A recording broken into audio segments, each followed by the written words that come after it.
يعلمكم الله والله بكل شيء عليم. لا إله إلا الله استجب لنا. لا إله إلا الله حتى تخرج روحنا. وبالحق أنزلناه وبالحق نزل. وما محمد إلا رسول ما كان محمد أبا أحد من رجالكم فآمنوا بما أنزل على محمد رسول الله صلى الله عليه وسلم. اللهم إنك أنت العفو تحب العفو فاعف عنا يا رب. أعوذ بالله من الشيطان الرجيم. بسم الله الرحمن الرحيم. سورة الزخرف أما كان سورة يعني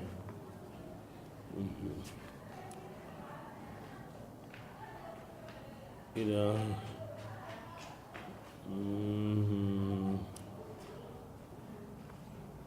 بسم الله مكان سورة نقولنا كما ينقول سبعين دي باني نقول وهلمين الله فاريني قرآن الله كتابين هو عندك كراو وندني يبيمونه الجنة ونه. بسم الله الرحمن الرحيم. بذلك التي كنت قرآن كتابنا كنا نبانغان دين داني وكتنغا ودا قرآن كنيا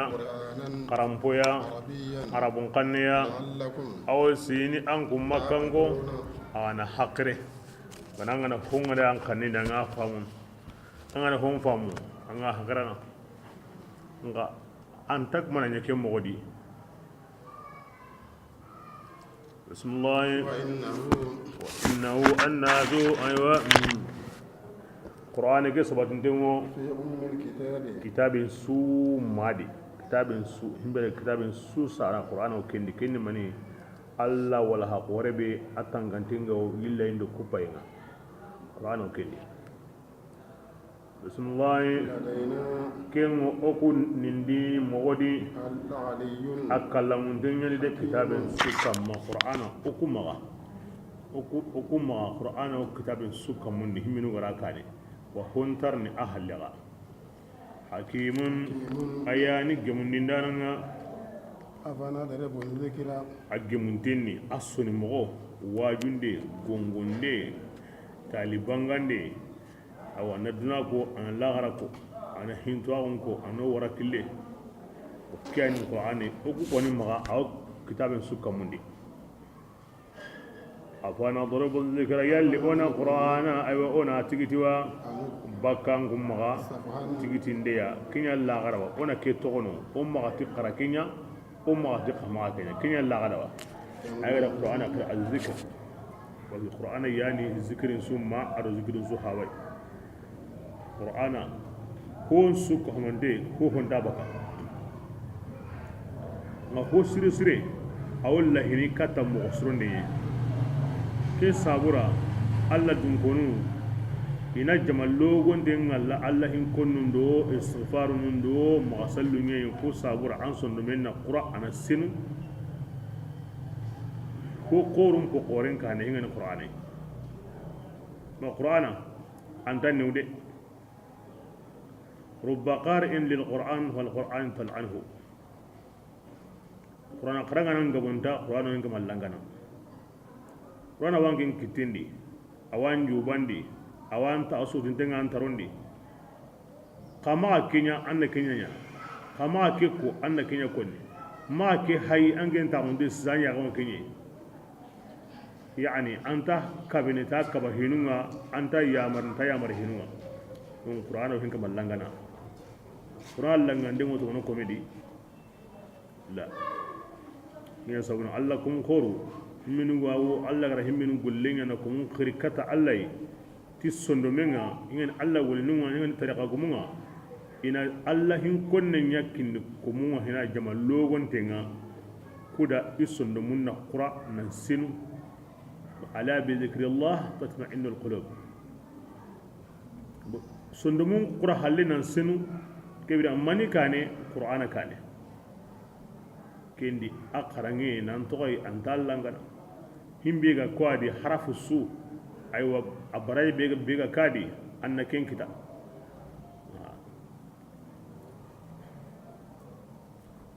bismillah an kuntum janka an kunya siru ya musrifina dagaran karade ummati karakinya ummati karake tono kinya lankunda ja ka dagaran karade kimbita Allah la danga yi komundi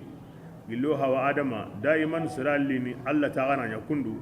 Allah ta gama akinya ngan ku dikena maran kuma aga dagaran karade bismillah an gabunta ko garagen parina ko dina annabi nyimme baneya jaban panandi وما من نبي kebirenga amanya gilli annabi nyimme sugari serunga maganda serunga nya iwongine tikenga umbute mura kema jupanga ho gari kemi kada ira sullo ira subote buru wa alakina ashadda ogutun ganda siru halaki kunnan qoto dinan makan kunga ligande qotindi ومدى مثل الأولين hananum awam magan kutum me gabe dangide halaki gabe dangide kibir akan sirunda ikunta kun kahirinu baka wa kun faru kantan ken baka diga masbari nan ko so ambana ولئن صارت wallahi an ganda makan kontrindi ti ko baneni aga tagandi munyenga aro kamunga ado munyenga mi gatanda خلقهن العزيز mi yentun ganya na taga kingani honto an kenni mani Allah zul izza wal ilm wa ko nanda alladhi alla yimira ka hay kenni koy kinyani kamane be ara munyenya an kundangani nanya babambadonga وجعل لكم سبلا ara killun dabari an kunda awa munyendi an kun tahtaduna agana kande ngorintendi ngura ke dibi ngura dibi no ni kulani kara killun palle anda khamo kona killim bu mo ko yanga kona ni ndagada walladhi akan yani kamaninga ara jin yankandi bakata bulleni tilla nyiraya فأنشرنا بلدة oda debi gabe wundi tit kamminga on sunyiga karati kawayenga كذلك kamminga nari kawai agamari halake munyana andari bane honsu wundi honsu ngari kare tukhrajuna iwan gumbuni qabrun kadhalika kimugharidi qaqbani ga kiyanjondi bane hakrante wundi den ko nan tasri genna karne kare banda mi ngari anda ho karante kandi manime wore kune ni kawo ngaki aga girna ngari ko ndaga bai bismillah والذي azizu al-alim akin yani kamaninga atagandi nonunga none suka humante ko binne ko kulle ne gamni awa honne temma ko khallare kullu al-anwa wa kullu al-ashkal yugo yagare ko depe ko gille ko naganunke ko dare ko mise asu bismillah وجعل ما akinyana aywa hotaga an kundangani billi hurunga ado kara holle munga aw sitidi kona kunda badana kina ga siti honu binu ga ma hungarinte ar hungarinte tana لتستووا koda ganda nyolle mago awa siti hon koronni ثم تذكروا kem palle ana simme Allah taala nemanga birake be aga tawmbo nganda nyoro siti hon kamma ana tikem birenga senna ongo kamaneda agara ke qaja oku dangani ما كنا oku mai qaja ndanu ilahu adangani de وإنا oku oni لمنقلبون saganu إلى ربنا kata okamanga kibira angana buang an karadron an sito hoygo kama an sito hoke dum nema qoran Allah gara kina kibira ken nema akufa mo angana taga kama wakati kebe ango sinan kin Allah sinan mo Allah da Allah be gara ke qajo dangani Allah halle kuro ke qajana wa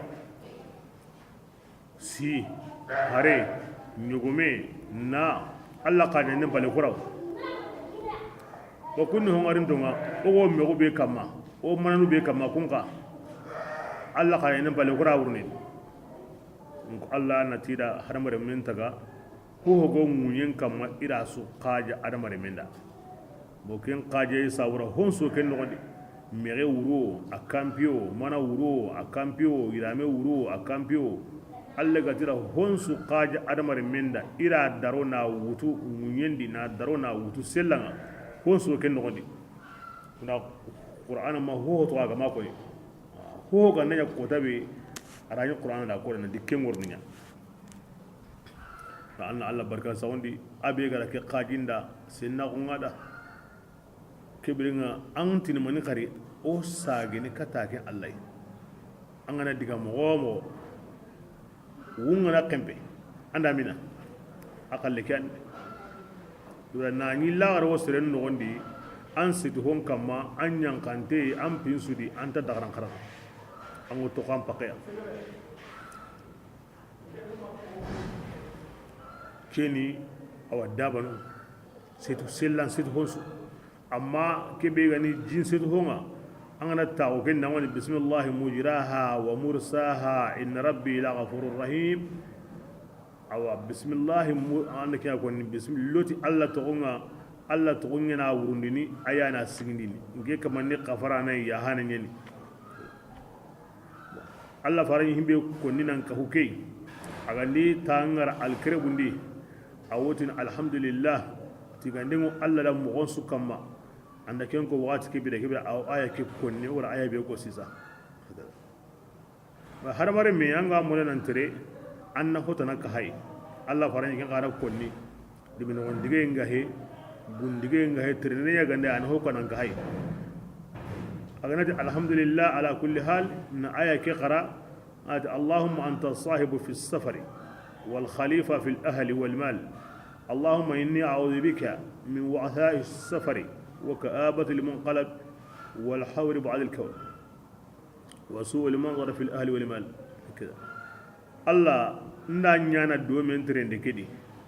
نانيا تقيم بالي نكورندي نابرندي وتانغي مندنا مع الله ترندي قطوي أنن كسندي كنا kem palle alla saga mo bure mo ken kahana awatanga mundu nan ma anin kisindi kenga kem palle alla nganya gana anin kisindi hata yenga akka huyem palle yani arnin nin koren sire ka huma mega kem baganya ummi ngal lagara wurin kiyiba hawr ba'd al kawr aram kanna min hugabe nagasi anin kisindi nagasi yenga gabo yem palle anin kisindi hata yenga ka huyem palle annin kisindi wattenga a sahan palle yani ho gani ho buredi tayne arabu kannindi hawrunde kawra aw yana kenga bo digan depe digal logonte annin kisindi awa hay mo burenga ndiga halle korendi adinna burendi himini go taawun anda diga mo kenya na burenga mo kenya karunkunga annin kisindi ken toranga silama on do ke ba ne yayi mu'mina an gajan yoke an mo osrondi ho kini duwawni daiman an go wati o wakati an ni duwawni gono an na kamana ken ko ken pakati Allah ti qarin yaga ngaga jabini bil an go mo be lahi be ga wanga hammi be ga wanga tan an Allah yaga na cikin mo do kel lahiya Allah wan jabini sire ganda ke aya qara setu wakati an sutu hongi mo duwa nyananda awdin arna barkerandi anya mu'mina ya anda likken ne undin qoron kamma andan kamanya mariyam batu arna am pajun jara ku ga na jabi serenga manyi me andi gante situ hongi ma o kenyana akoy duwa nyananda arna barkerandi anya mu'mina ya anda likken ne undi bakin qoron kamma andan kama nyamariyen batu ba Allah yanti wa taqulu subhanalladhi sakhkhara lana hada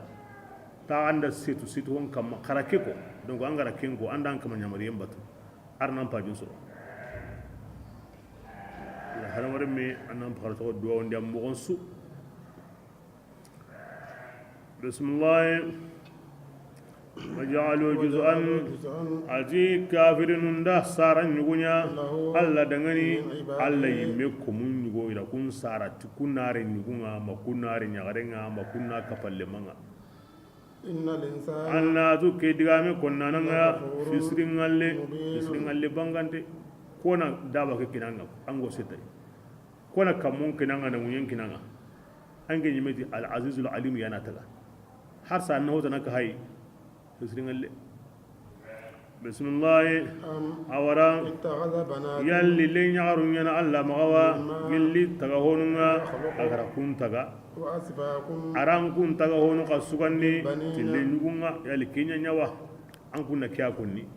alla yimme taga ho ñugonare menga ara keni yagarunga malikano atla garna le ñugun kinan kunga kenya lankunda yani fardan ona nya lemme mo alla maga nga an kun ta lindambi be mun da keni yagarenga an kunna kenya alla kallenga kenan kaba an ga ta himbe munda an da kenya alla kallenga an yime kanho an na kimbu alla kallawundi har gine lemme go alla maga kuma agara ko mo be sa'a ma tahkumun arangi kite mo masu himbe ga ndali serenda anta kenkini an pokorenga ma harnaga ati mimma yakhluq tagande ngari bane kenda kapalle ma qata ara lemma qata bismillah wa idha bushira ahaduhum ati an kana ni indak aw kahirun ni bane nyagalindi bima ti honga daraba mathalan agara kenya taliya arrahmanu tungandangani kingani le nyagarenga inda ko angu nyugona tali nyaken sarati yagare akama nyagalla kenna kira abinnengani akamaninga ahakango butumbuinga hakeda ana kemo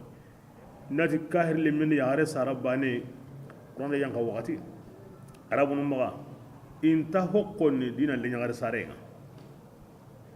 aw kirana ayagalla kentirinte asimine mani awaman anati yalli awa yalli yemmen be aga qorono maganyetendi wake yemme aywa meg futu yenni harasihim awa asihim bangante yani hujjantara kendi an asimine ke ay e awo qorono anta golle nyana an nyana maganyetunu kensu musaka o wana to se hararanta se mo ne bonni khille makni khutana se hembe ganne honsuya nya ke mo na sara kempalle ina buru sendiwa mina tori maga ina gachendu bala su gache agama yeri hane gache andalleme sara hawe ganda gache anda dia kinanga nyimere ga kota santa no hoywadu simina kubane kiyawi maga lenyaren pindi alla garuni maniya una karta wane kata blaga ke ina ngar demburu himbe gan sunanda ke mogodi mati ken alla khalle okina khataw gore lenyu gombe galanda anga munda an korona nyare awni himbe ya kore meni war nyare ni kimbe gandalanda ange nyime be hage yagare be ga ma har nyagare ni be su ga yi kallen buruno ange may yagni le nyugo be ga landa ke le nyundar ni yagde na ken khataw khore na le nyagare koni koni mo gedi ken khataw khore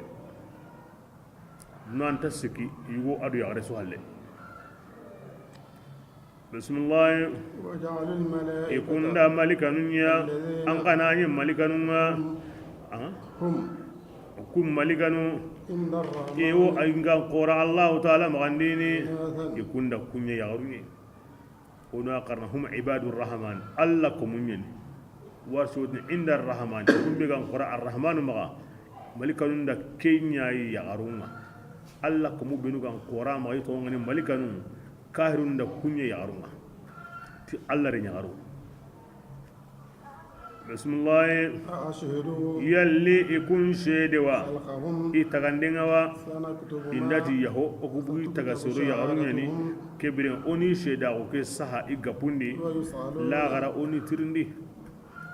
وقالوا kebiren nga kabiren nundi agani rahmanu ganna kanu o may malikanu batunde ugari batu kebiren akelu arrahmanu da ما من علم allati tuaqumanya kafirin dangani tike digami إنهم imanya illa yakhrusuna magantai garana أم awara آتيناهم كتابا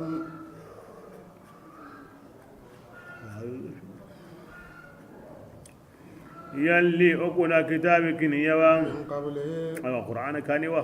فهم qur'ana gama kiniya kebirenga ikunga مستمسكون ligandanu gani tiken kitabe ya kimmanya hibe gawa maga agama bu kitabe di allah tihi allah farentihi allah tinga na ko anna kin to kono de anga maken to kono dron ango tirni getirni mo yadi kibida kitabe yuwana ma ken no qur'ana ganta bana aro faran qalle ganta bana kingara kiko anga ti yaho i aro ku ganta bana an qalle to kono kinga antano kibida ken to kono qur'ana aro alla farenti sage nyana katta kumpiliyai bismillah awaran kafirun nati oku koni wajadina abana do hawani iwo kille kamma oku awtrene itabatendi na ina kiya kondi o terni tabatendi orani iwo ayo alla tanabatu no qawabat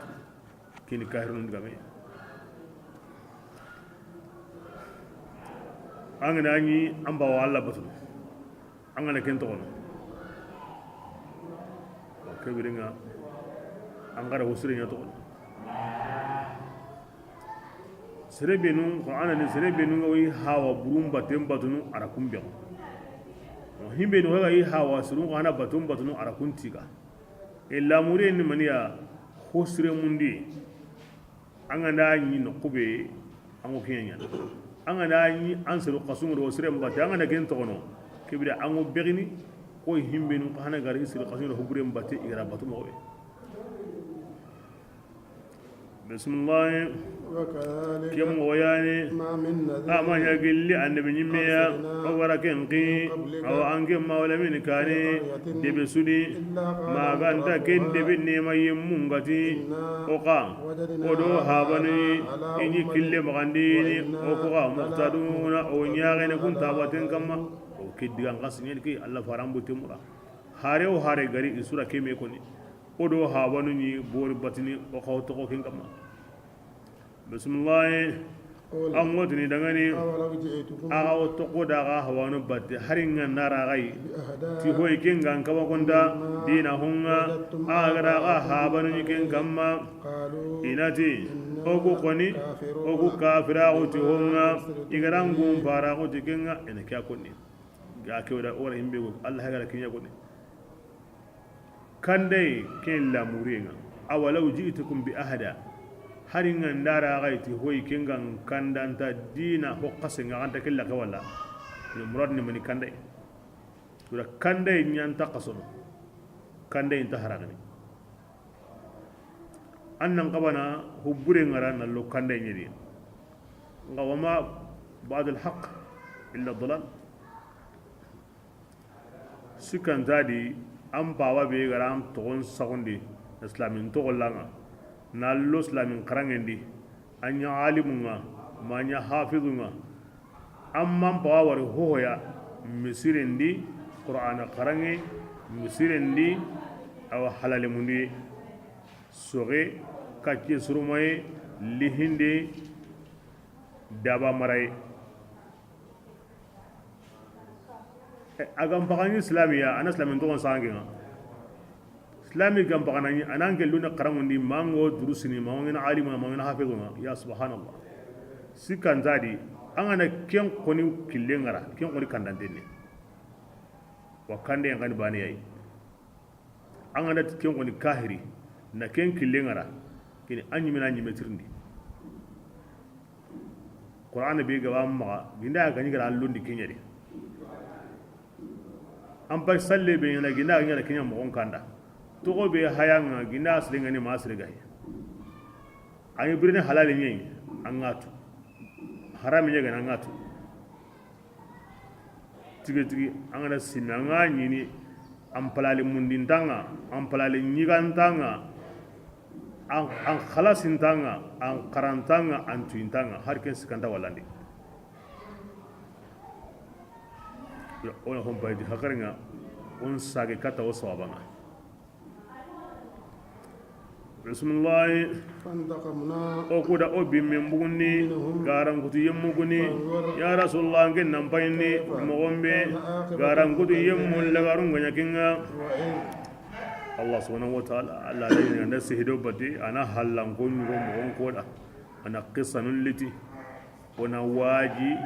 wana hugabetu o butin na mure wana nyaage وإذ برنسما قال إبراهيم قتي إها ودغني علي سرون دغني أتنجي إبراهيم نجي باراني جل هونغا تعبدون أو كم بالله كبا نكو الله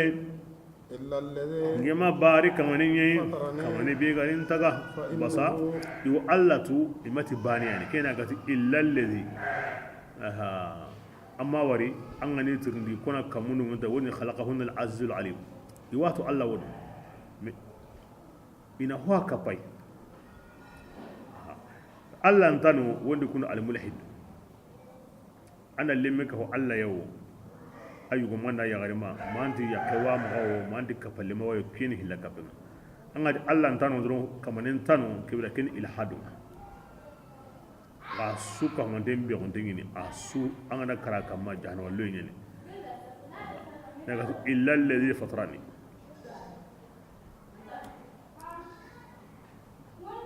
ila kodi tangandana kin Allah kin mabari kin bane bal ho tana gawaga ma kin Allah ay nge boge bagay bismillah fa innahu kin tangandana sayahdini magarin kanda وجعلها إبراهيم رباني ناغن كلمانيا تغنتيا أيوة ديغان تغنتيا في أقوه يهلدي أتمو ديغانا كاتين كمان أوين كندنا لا إله إلا الله كن كلمة التوحيد نعمتي أغر حاوة برون كوني أغر حاوة سرين قانا كوني أتاركين كلمة تو يهلدي فلا يزال في عقب إبراهيم من يوحد الله بدليل هذه الآيات إبراهيم هلي أن تكتني سري يا سري جو بيجو الله بينهم إبراهيم هلي دائما سري ينادي هم بيجن الله بينهم يمنا وجعلها كلمة باقية في عقبه إبراهيم كني هذا سرنا الله بينهم كلمة مني لا إله إلا الله أوتنا الآية باني ووصى بها إبراهيم بنيه ويعقوب إبراهيم دكي الله بانيه ويعقوب إيري مندا يعقوب دكي يعقوب إيري مندا كتا آية لغرونا بو آية نمو ميفسر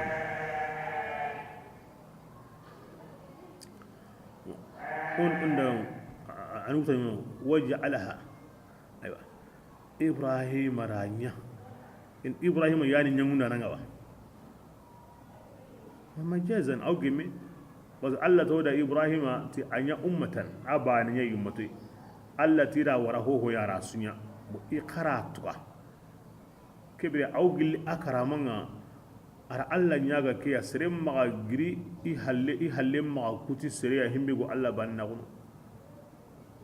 Allah ni nyangunda nan amme Allah ya gati Ibrahima danya diga med dangi kille am takabene musrenna أن السرنا هو يقولنا الله نجمون دنا في الحقيقة أو جمعنا فلاني يانا كينيا والما فلاني يانا كينيا أو كينيا من دنا دباسيا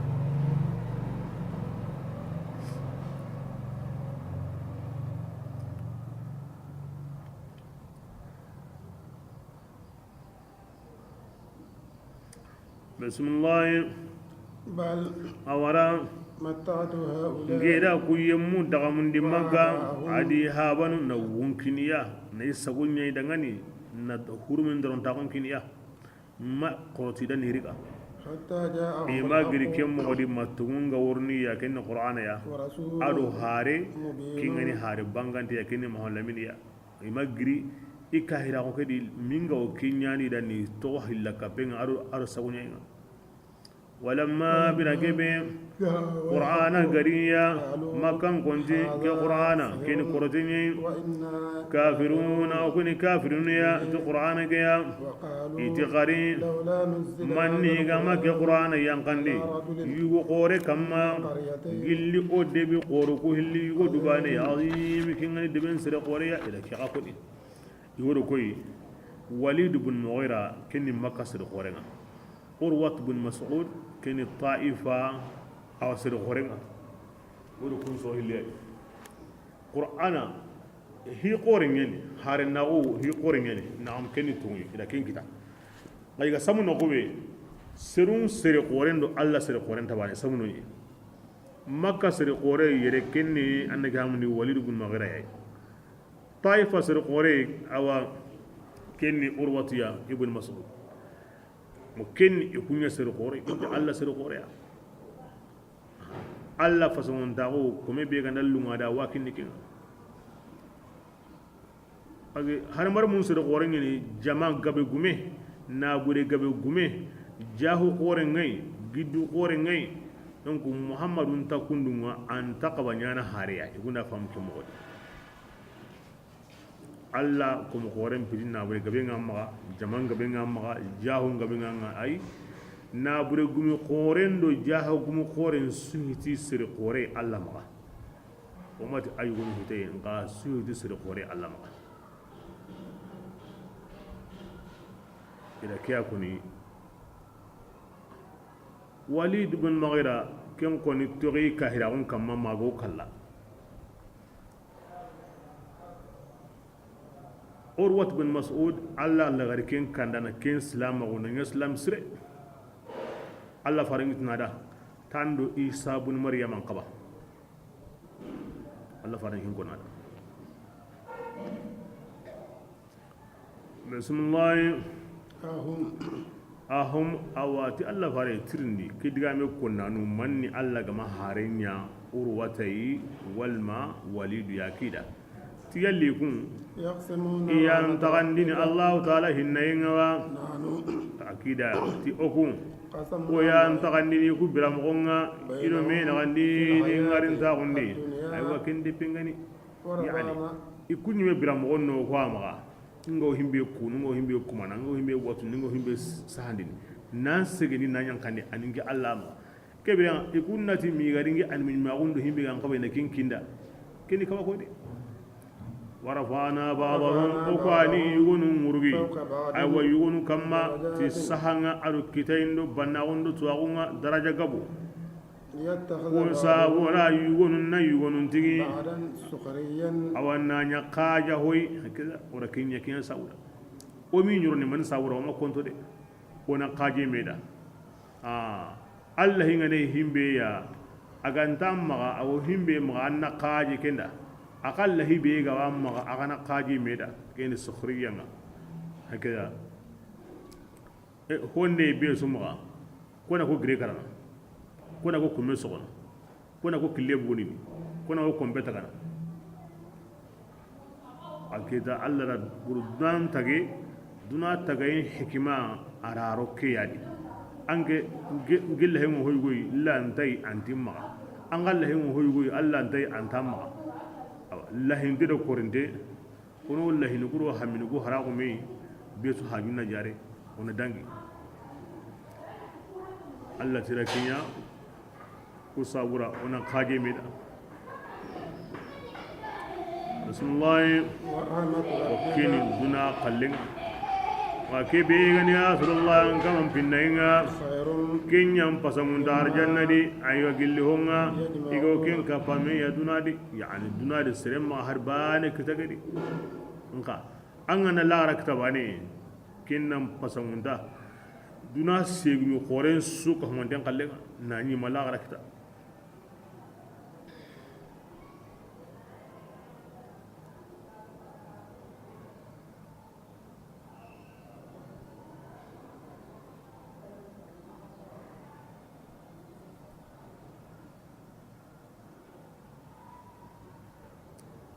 Quran na rahmatun saha ke mogodi no kunu nyeriane na sa ke mogodi na yanda sa anti ta yari mo no kunu nyeriane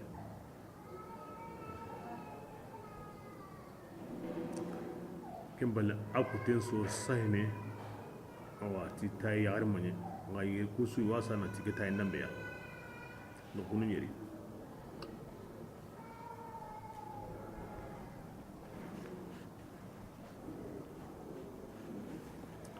بسم الله ولولا أن يكون الناس أتي أغني وانتا أو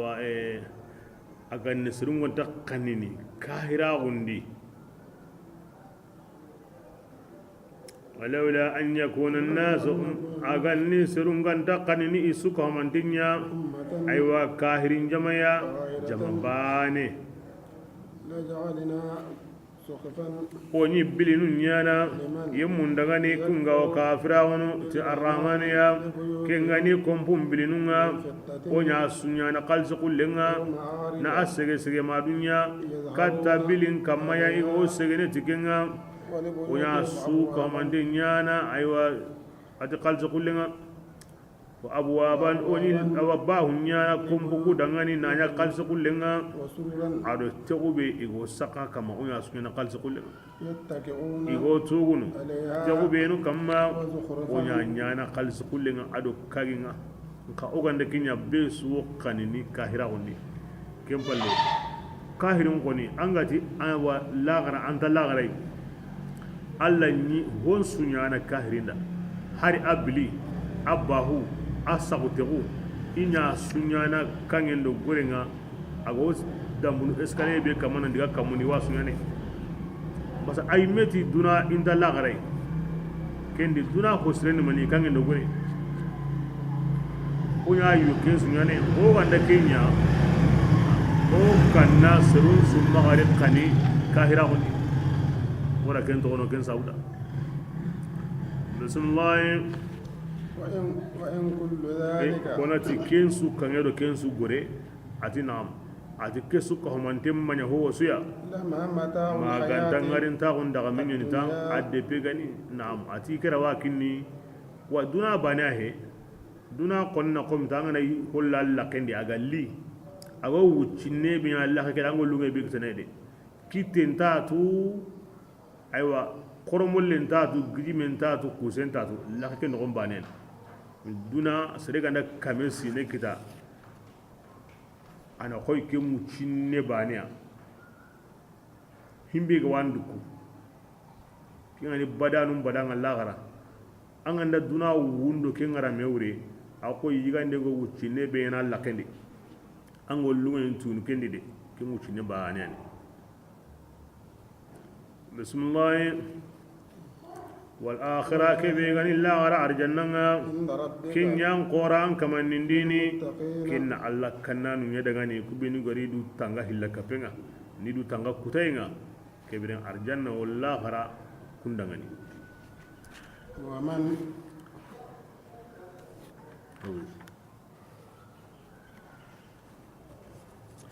ya sallallahu alaihi wasallam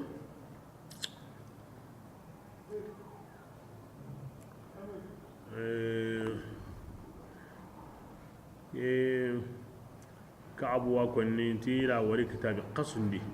min ga yankabaka Allah subhanahu wa ta'ala aga nin kome mu'minan ngan dasunono ni kahirin su yonkola nga dabar ni tikangin kurhenga anta yumankara wallahi horenta bakai haranta futini tokenta ide nga yonkolan senundini na kangen yana senundi na yana dabari mogobe gallada anta dikai na koy doron kew kala kahiriya aw bilene kahiriya wa ayyon kolan ngaw dabar ni mogobe nga nyana tikangi kanga na kenya ken muslamin sunondini manni ngama kikita kedo ke aya so mata Allah sallallahu alaihi wasallam ti dunani mu'minan kasonye kahiri aljannanya awoti nonda kadi duna gandai anganda kenche ago sirimen kampem pakem baka kotono poadi Allah taala mai ji kasi haka kinne e kahiriga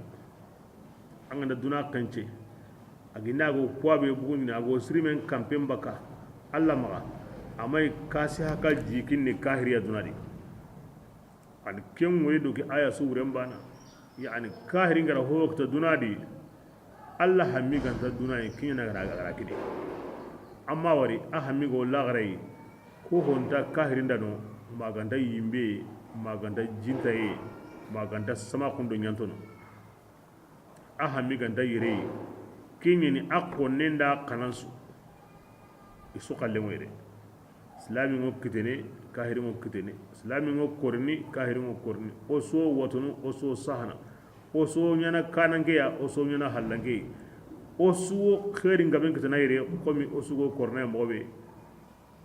anda wari kahirin taqi garo yire qallendi su ken wuren yirenta Allah mughallaqiya ni kesuni nasirun kumun waju agar ayal legarni mogobe wal akhiratu inda rabbika lil muttaqin bo dunadi o suga nyoro kitay do korido sahado watte do bannago do am miskina godi kebirenga ati himbe gan koto iki Allah ma kenni la garai mi kenna koda himbe nu gari du tanga hillaka pen ado kutayga o kiyani batul qasid ono du tanga hillaka hiyenga ono du tanga kutayga ma duna gallege ahay Allah konninda kanansu o sumbana di kibe difference ngoron no ko be serna no mundu serna la gara mundu ti gollenga na la gara mundu tambatiyenga na nguru yimbe ko ni me yimbe min kinye bismillah ومن kebirenga sabunu binu ngo worno kungonando la gara naga ay kun ko hana konnanda ati yemmembe يعش kenganda wurun kumpo عن ذكر الرحمن baka ramani in konnin maga غير ona شيء shaytane sababu gankawo ken dangani ken shaytane ken ya sunna limburi adangani وإن annadu shaytanu nga iwo wurun kumpu yemmum kabana baka kanda in killenga يحسبون ikawa gigini nandi kun kurungu yemmu ikandantenni حتى إذا جاءنا intagili dunadi wo kemogodi shaytane ado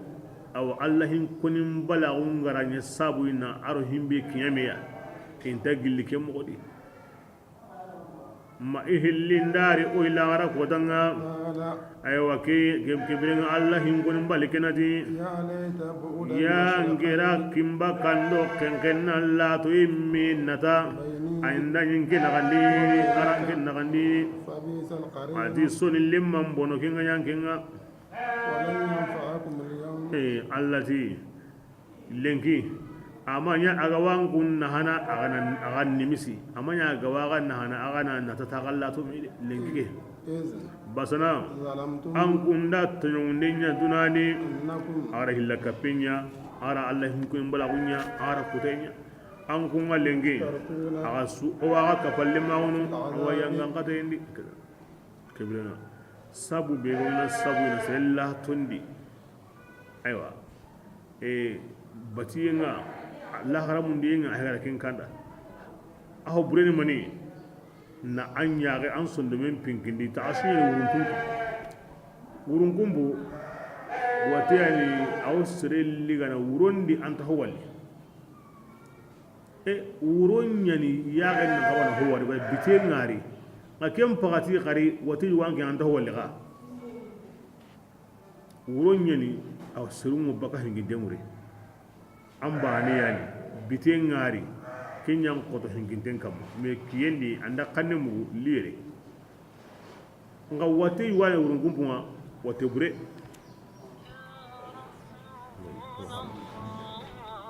wate bure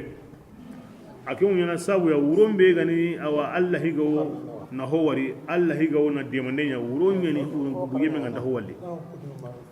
Allah higa sire ya misali tikiya sire be ga balli baka arrahman hin kunninga qur'ana ya mari amma dabari ahataye amma dabari Allah hin kanu be go yana Allah to kinga kibida kin yana sabu ya bane wa iblis saw awodo siraye sire be ganda Allah hin kunni sire ga Allah hin kunni bane iblis walla to nan an rabbati no wani bane awalla to nan kibrenga ayira sabu be kunge daqiqun jiddan da sirri hakarato Allah ya mari akabai wa annene da'iman anna qayyunuti Allah hin kunninga aw yana sabu iblis walla tonanga iblis nga Allah do sirringa bane malika mutin tono kibrenga ampimo khairini aw barkene anduna wa sunna Allah rasul nganga na Allah to kinga bane na sabu nya Allah hin kunni an yaren pingi kinga an ko murun kumpundi adikinga nanya hana iwo shaytanin wo wando kello no qabane bane no gonde ado qabane bane ngoni hokkulinda honne teman ngoni kensu koni bana saw wa ganda kare wa huwa lahu qarin aw nyana an sunna limman la yufariquhu rondo ki yebudo men manna sabu allah hin kunin balagu yamare nyam balagu hata yin to balagu wa ken nogondi wa innahum la yasuddunahum kebirenga shaytan ke anamani nyana allah gara hubinu yaren pinkindi baka hin konnenga shaytan o walle kundo killen naga ni kabarono kille sirendi asikandi ken kan bonda su wa yahsabuna annahum muhtadun wani to irange mo buredi irange allah hin kunin balagudi irange batin balagudi ka iwasi manakati ya kandantenni wa al jahl al murakkab ntatu men yimentin samento nkallen sirehe wani men ma an kallen sirene wa kenyan bonda honsi kenyan fitna ni me ati ndagille kem modi ma ihilli gara menyo ila gara kota hatta idha ja'ana kende sa nasre bureke kanne to allah angani kimba kando kenken Allah to yimelo ndo kisane burena ka ja melle burenya ni ja sonnalle burenya ni ana manisro allah tuni gem bakati kenta ganna hana lengi ti nim sukoda ya lengi ti yale tani koni kotai dunadi anyi kenya koni kendi an kasu famande fil azabi mustarqun aso kappa yangan katayni ira manna kesu kunya serenga allah hin koni balawo kibra sereni hakadato allah hin koni ni allah ya mariye anna dabari anna hatayen tokono anna nenen kayindi daiman allah hin koni an sigindella wanyana an taundella wanyana an saundella wanyana an momo allah hin konni allah wanyana kibra sirini akhiratu wadi himmo tuini tita inna kinna qur'an diga woni kin al iktifaa sirimi ga gande akhiratu mo sirikeri na allah hin konni nyan an diga lemanga anko ina malika khanan ya an sunna lemanga kemu bakka andu husrin sunnaga wa ken kamanin kanna Allah an takka wana igullenga me kuwa simmana yahsabuna annahum muhtadun ga Allah ko musri lakin kanna Allah an takka wana igullunga aw brene bayna al khawfi war rajai kannen du gikenna wallahi gara kunga na menyino kemu Allah sigana Allah barka sawndi ambe gari nyoro nike awa kebrenga ken kana diga Allah ne mandi ira ko sabu sire kingin allah hin konne nam pagada to wadi sabu bure allah hin kunin balago wa sirni akala to wadi anna ya mari nya anna kutayin to gono anna nenen kayondi to allah hin konne nga naro lagara khedon kutin kinyadi bismillah afa anda yalli ange mawla min ya yalli allah o awallun gundem mugundini wa malla o kingin tengarindini wa la kiwren mandia bakini kahirin asondome ahigintenni ne gamune asondome allugundenni ange ngodu qote bi an nakukri anda harbane suroni ambute mura nyaso allah gati waman kana ati ar yemme be ganya ago semmindi kim bangantengani kunta to ndinde kunta to فإما نذهبن يا رسول الله أرنيانا أكوغا وديغانا تعنكم مهولا من يبقى دونادي نانكا مغنيلا كتا ينغاقاتي مبلاغري كلا ونيانا أغاندانيا أنا تقنوكو أو بمين بغديني إدي دي أو نرينك وروا نغارينديني يمي هو نغارين تاغوني وغاري بغابغاتي كنغا دي ورو كن غيري أرونيانا ديغا حالي أرونيانا نجوما annatu andanya ho yauku ko kun laniyan aw iyade warawiya waqti anyan jondo anyan palle o ko harawo o gati kebe aw nyana nda serebe gawo dungene maati kidda la ko har samanya kini baga bande aya ko wore ay Allah di farinda anyan jondi o anyan palle o kebre ni so zuma tokkido Allah di faran kallenga Allah faran diga halle aga ko nan di serebe ga makke wara kew nyana القرآن راكود أرونيانا الله فارم بالله كما أرونيانا جون مقبل فإن عليهم مقتدرون أن يمغون أخرى بيا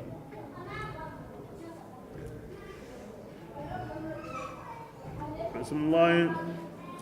استمسك يا رسول الله انكن ننتقتي تيهونا وغرقم فارنا كتانكم مالمينيا أناتو انكنا والله يا مو كل مغنيني كنت لمدني لك يكون الله فارن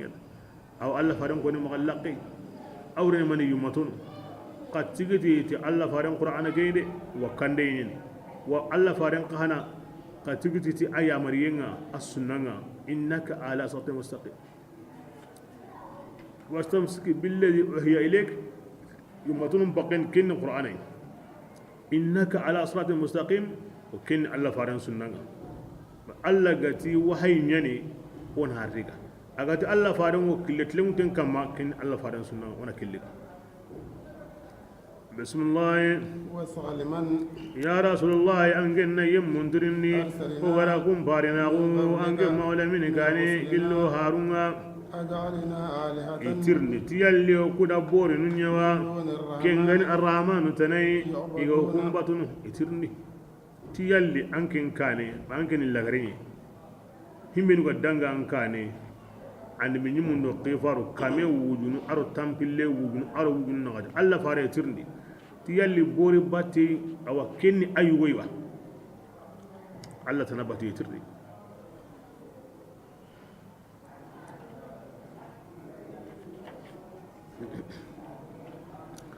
aure mani makanko na asabatin di dangane nanti hare mari kitabin mari ti Allah tanabati kinta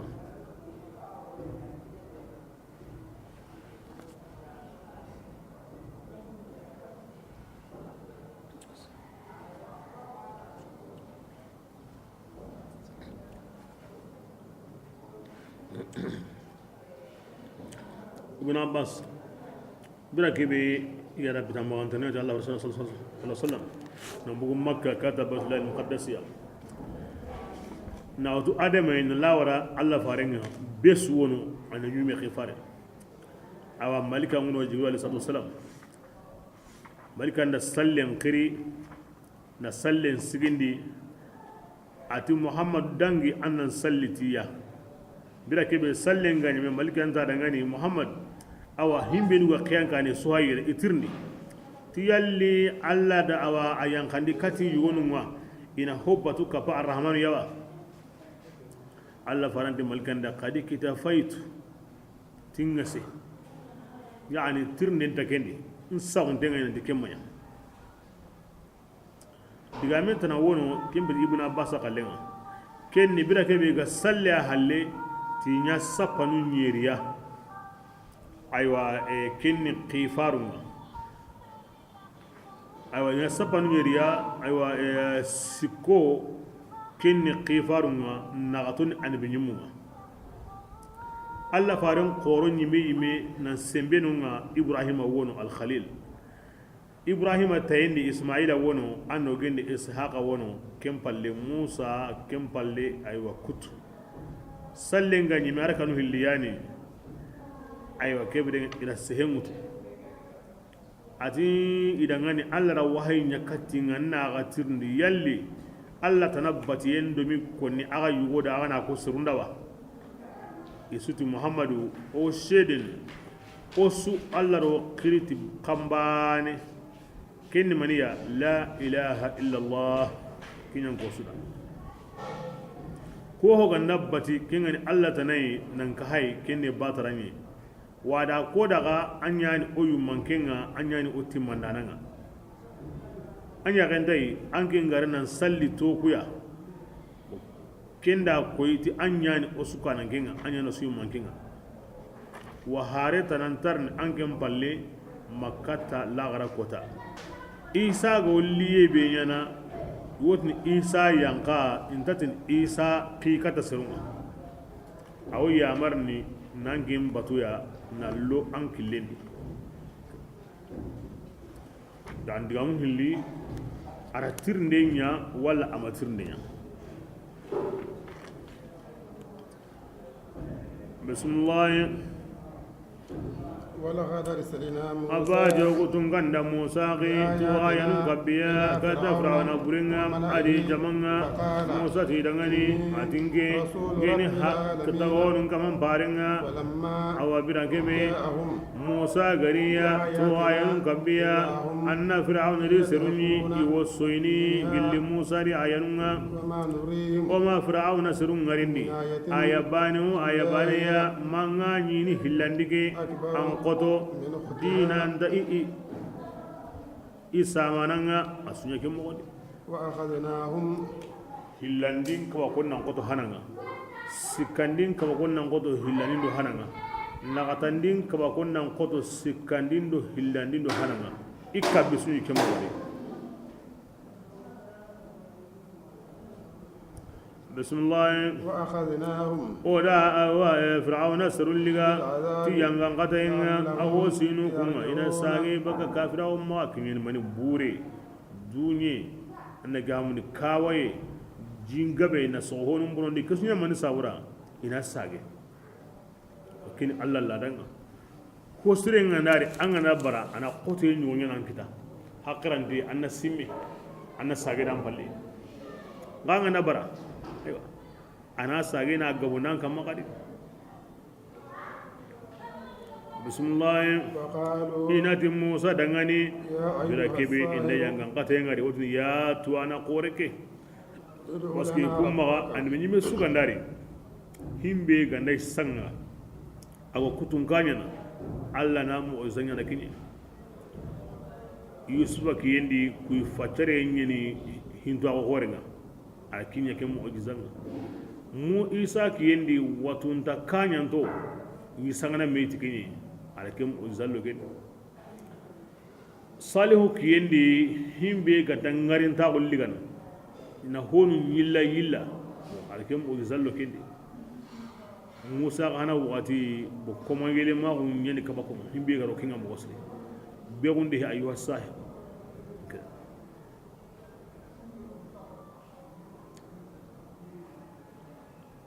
ya besu alli wakati kebe gani kaba ko ngakem pakati kinya namu ojizan Allah faran kagari wakati kebe kenda yi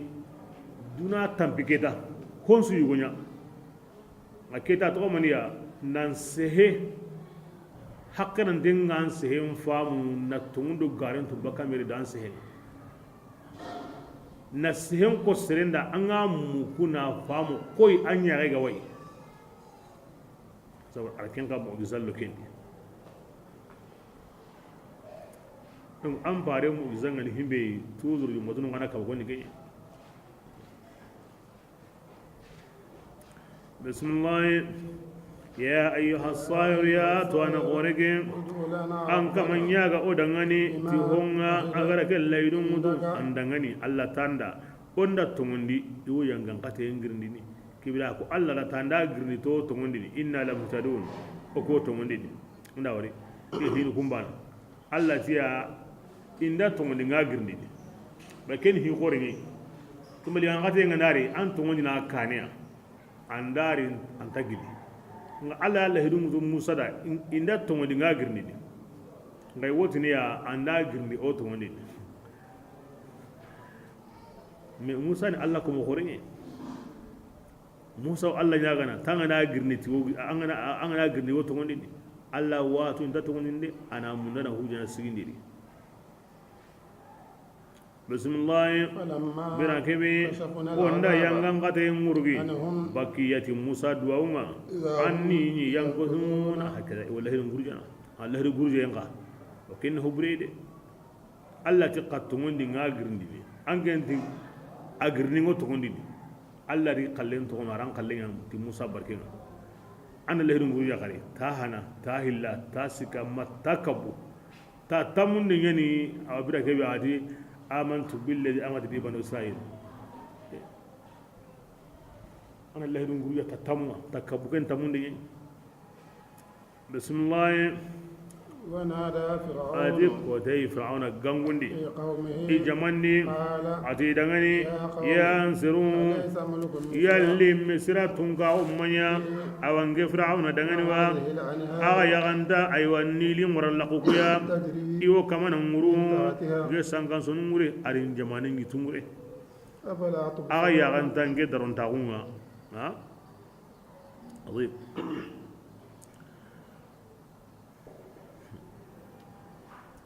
keni na wasoti funga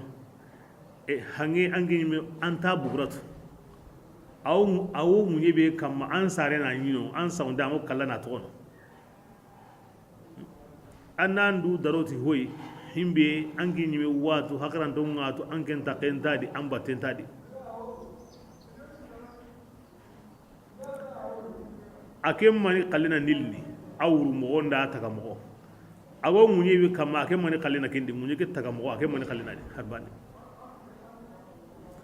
bismillah awaran أنا aga yagentai nke fir'auna خير nke an pasamundawa dina ke musa ye ke musa sirillahunte sirillogonte a jamanin tamaga dibin tamaga harban tamaga nke do musa ana kharo hay wala yakadu yubin har on sehe nan walangali aranta yime o tikin sabu anne ne higani mogobe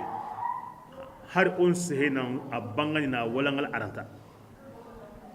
bismillah فلولا ألقي أصحاب manni igama aywa kitirangodu igama kunseri akamma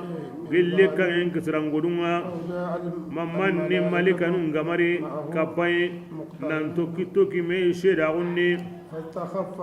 fir'auna di surum pakren kampindi tike mo gaide فأتاءوا ko kharabatu إنهم anna du fir'auna di suruma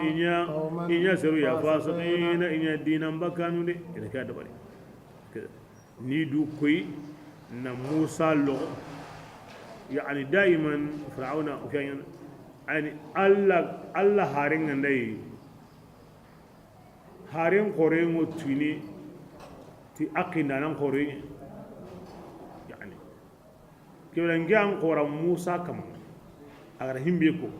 parce que ati in wa illa adunnu kadib to mun dai gyan kore aganni senga wada kuma ga ko ni mobe hare anna maganyituna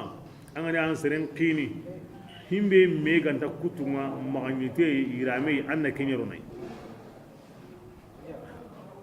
hankamam pankan ngotuni angana diga ambassade ngari bane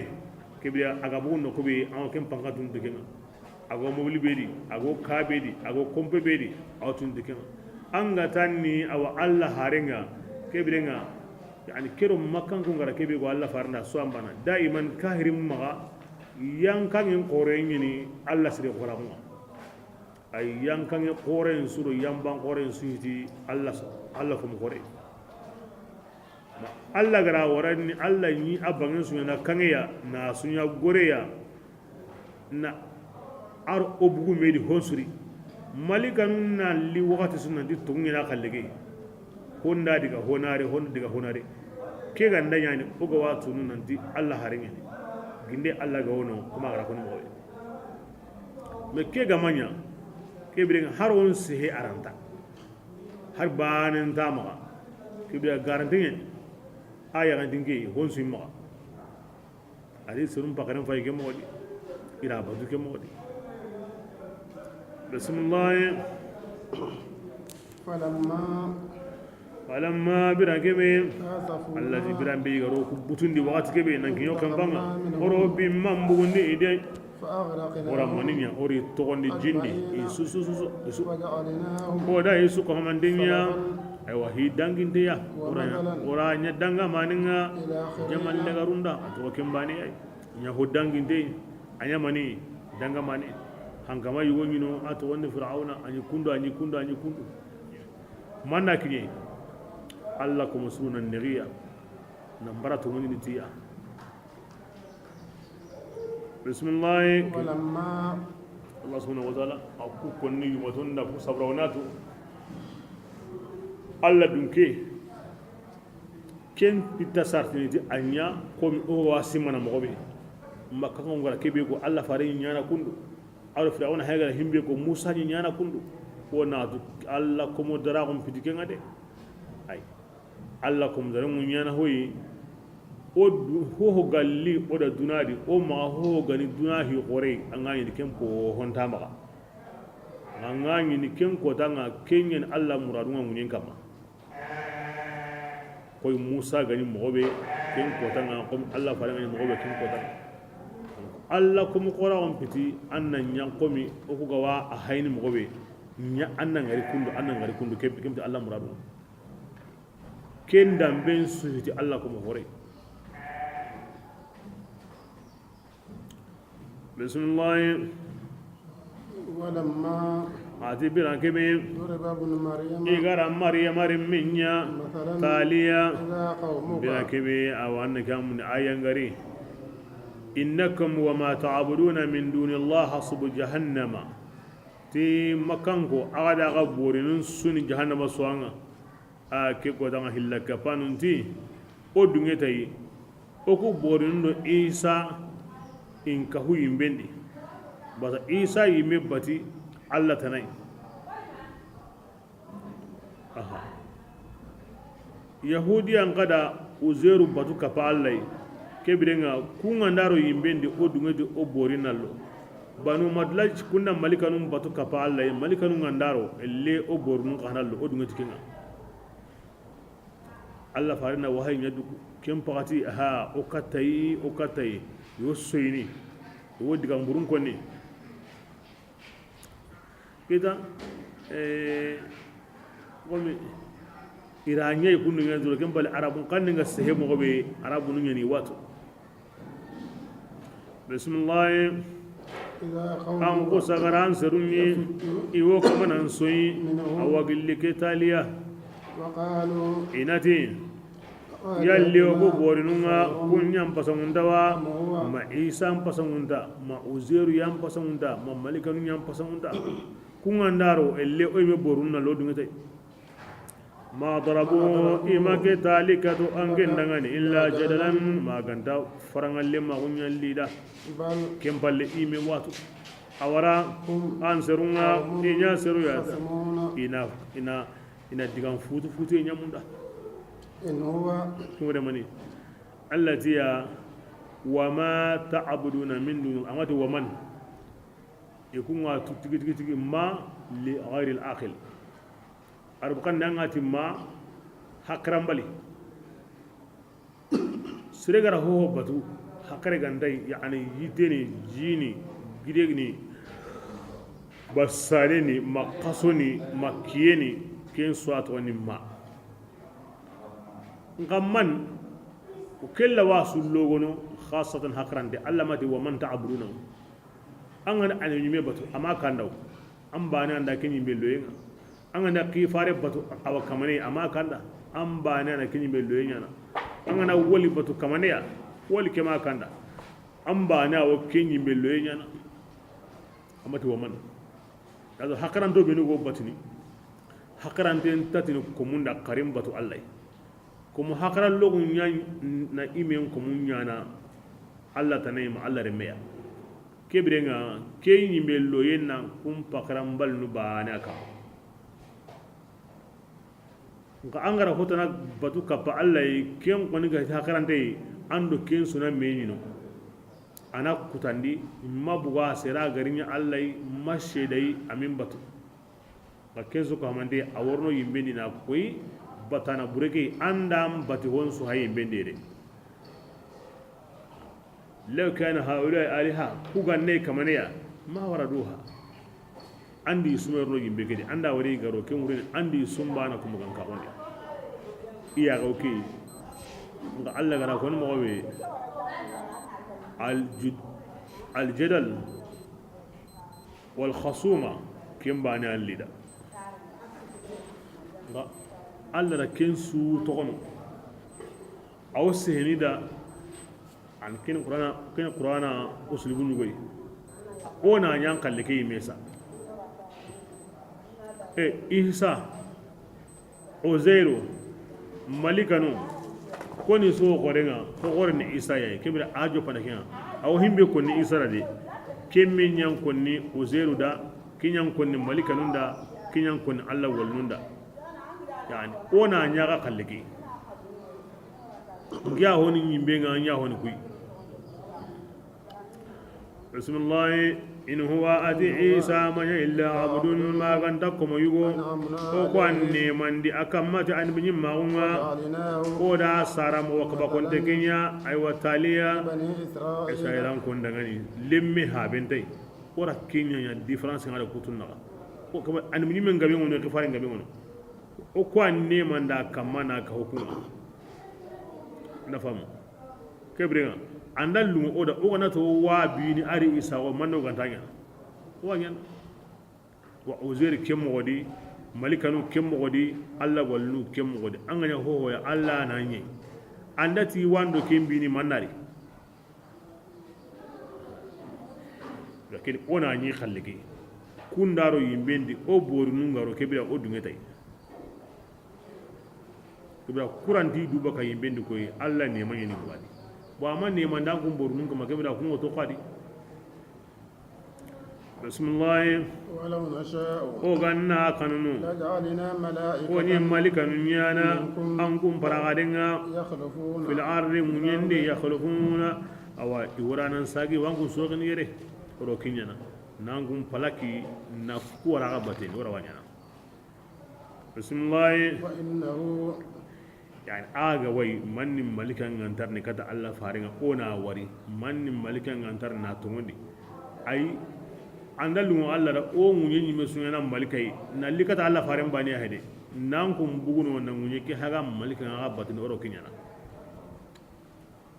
bismillah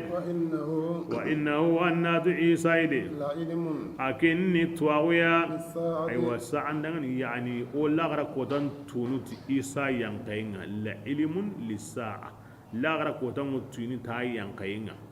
wani wa karna la alamun yani lagara kotan ta gumancin yin ay yankayinga adu la ilimun lagara kotan tuni ta ay yankayinga la alamun adu la ilimun ken isa daron ta wani waya lagara kotan bin kada sakangun taron kan mamakan ko isa a warni ya ba kini lagara kotan ta kuma je tuinde nyuya wala tamtarunna kem bin kama gasika ay wala lagara kotan ni واتبعون an goto ni da Allah fare kharin ke ma wala min kharin ke patu هذا ke ya mari ho kyani killinga atlemun dinni ولا يصد jagal sere shaytanin maga illa baka alladina magandini innahu ana du shaytaniya kunnin yani an kundangani mubinin na kunna bangandini ولما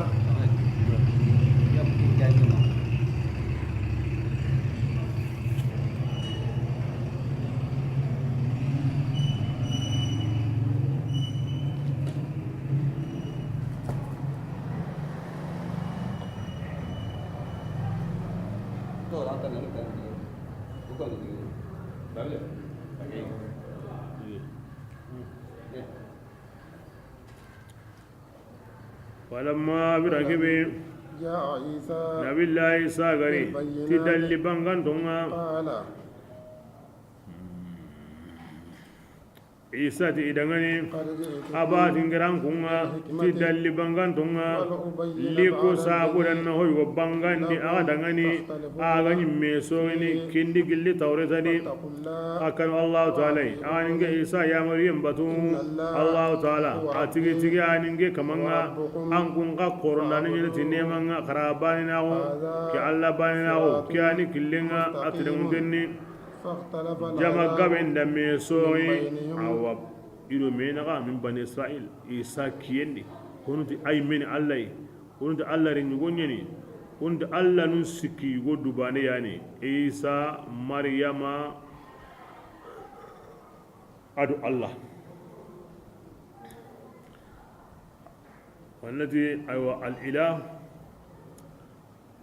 الذات والروح والكلمة يعني التي دع الضالين بأن نصرني مترندي كمانينغا أنت كن مغدي أقول دقو بكانا هاري صعوبك أنا نترندي نانتي كمانين كانغاي ina kusika konanda iganda ko konmo di hakarante anta daku bakanga har sisa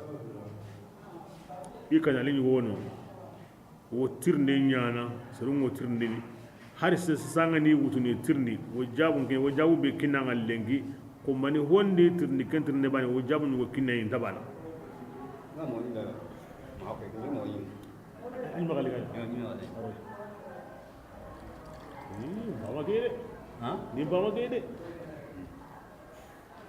o yiga mo ndo ha amo mo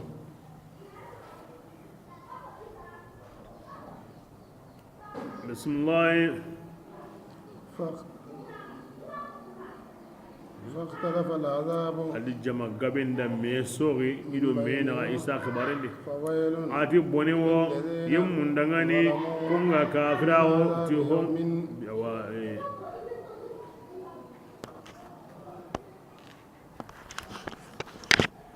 ati bonewo yem mundangani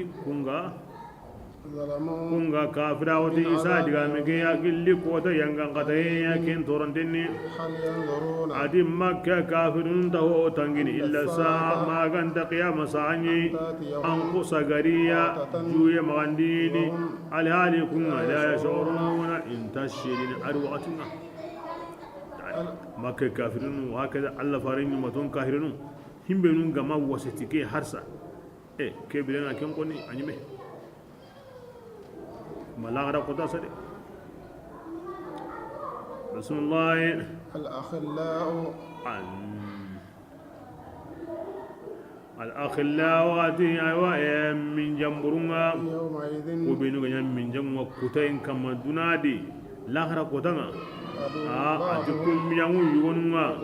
كنا نيا كونيا أو يون دغني ما غانتا الله كنانو بيغرا من جما غنيا دونادي كونكوني فإنهم أصدقاء حسا كنا لي ميدا بكين من جما كون مو ونا تندين القرآن دي من جما lahara kota ginda duna di amin ma wonya ona Allah kota ona Allah sori on fasrawo ati lahara kota agani mi qonu illa al muttaqin ma ganda ku binu mi kanu Allah jatin sabura na mi kanu aywa ya mariye nsigiye na mi kanu ko hatande kin toke na mi ya mari na mi hata na Allah batu na ludu Allah rakenga na mbugudai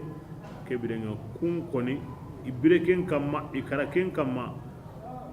kun koni takenta me konna ondi lagara fa innahum asdiqa aidan lagara kari kunni me minyamuni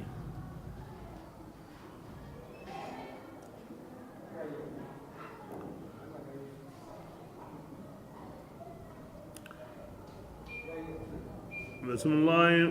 يا عبادي kem pakatinga kum min jansuru inati dangani jaman jondi yankum لا خوف kanu yemanya angkum kamma ay walengi kota gani awanya yimmega nanti aga wosuno de mokki konnan kaso aha di lagara kota kumbu wono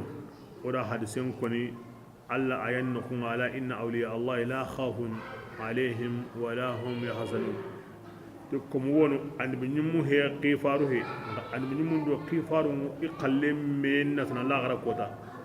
Allah farantu ni kunni koyi awata man jonde kubenu gara me kanu Allah jatin sabura dunade